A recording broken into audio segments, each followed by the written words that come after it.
আরব আমিরাতের বিপক্ষে সিরিজ নির্ধারণী তৃতীয় টি-20তে শুরুতেই বিপর্যয়ে পড়ে বাংলাদেশ। পারভেজ ইমন গোল্ডেন ডাক, চতুর্থ ওভারে জোড়া উইকেট পতন। লিটন দাস 10 বলে 14 রানে আউট, তাহিদ হৃদয় আউট শূন্যতে। 31 রানে 3 উইকেট হারিয়ে ব্যাকফুটে টাইগাররা। অন্য প্রান্তে ব্যতিক্রম ছিলেন তানজিদ তামিম। একাই 4 ছক্কায় দলের স্কোর সচল রাখেন বাঁহাতি ওপেনার শেখ মেহেদী আউট 2 রানে। পাওয়ার প্লেতেই চরম ব্যাকফুটে বাংলাদেশ দল। 6 ওভারে বাংলাদেশের সংগ্রহ 4 উইকেটে 49 রান। এরপর তানজিদ তামিম আউট 18 বলে 40 রানে। 57 রানে 5 উইকেট হারিয়ে বিপর্যয়ে পড়ে বাংলাদেশ।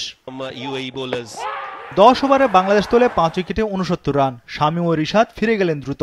শামীম পাটোয়ারি 9 ও রিশাদ আউট শূন্যতে। 71 রানে বাংলাদেশের 7 উইকেট পতন। হায়দার আলী 4 ওভারে 7 রানে নেন 3 উইকেট। তবে জাকের আলীর প্রতিরোধে বিপর্যয় কাটায় বাংলাদেশ। নবম উইকেটে 44 রানে জুটি করে বাংলাদেশ। জাকের আলী আউট 34 বলে 41 রানে। শেষ দিকে হাসান মাহমুদ ও শরীফুল দুজনেই ছিলেন মারমুখী। 20 ওভারে 9 উইকেটে 162 রান তোলে টাইগাররা। শরীফুল ও হাসান শেষ 10 বলে যোগ করেন 34 রান। হাসান 15 বলে 26 ও শরীফুল 7 বলে 16 রানে অপরাজিত ছিলেন। ওয়ালটন আবারো মিলিয়নিয়ার অফারে ওয়ালটন ফ্রিজ কিনে আপনিও হয়ে যেতে পারেন মিলিয়নিয়ার। Coming out party. 163 রানের টার্গেটে নেমে শুরুতেই উইকেট হারায় আরব আমিরাত। ওপেনার মোহাম্মদ ওয়াসিম 6 বলে 9 রানে আউট। উইকেট নেন পেসার শরীফুল ইসলাম। তবে জোহেব ও আলিশান শরাফুর ব্যাটে রানের চাকা সচল রাখে আরব আমিরাত।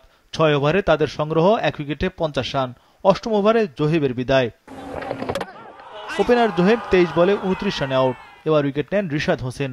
10 ওভারে আমিরাতের সংগ্রহ 2 উইকেটে 76 রান। বাকি 10 ওভারে দরকার আরও 87 রান। রাহুল চোপড়া আউট 13 রানে। উইকেট পেলেন তানজিম সাকিব। তবে আলিশান শরাফুর ব্যাটে ম্যাচের লাগাম ধরে রাখে আরব আমিরাত। আলিশান শরাফু ও আসিফ খানের জুটি ক্রমেই ভয়ঙ্কর হয়। রিশাদ হাসানদের সাদামাটা বোলিংয়ে কোণঠাসা বাংলাদেশ।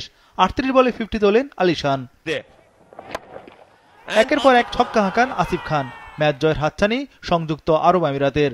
কোন রকম প্রতিরোধ করতে পারল না লিটনরা। শেষ পর্যন্ত 19.1 ওভারে 7 উইকেটের জয় তুলে নেয় আরব আমিরাত। আলিশান শরাফু 47 বলে 68 ও আসিফ খান 26 বলে 41 রানে অপরাজিত ছিলেন।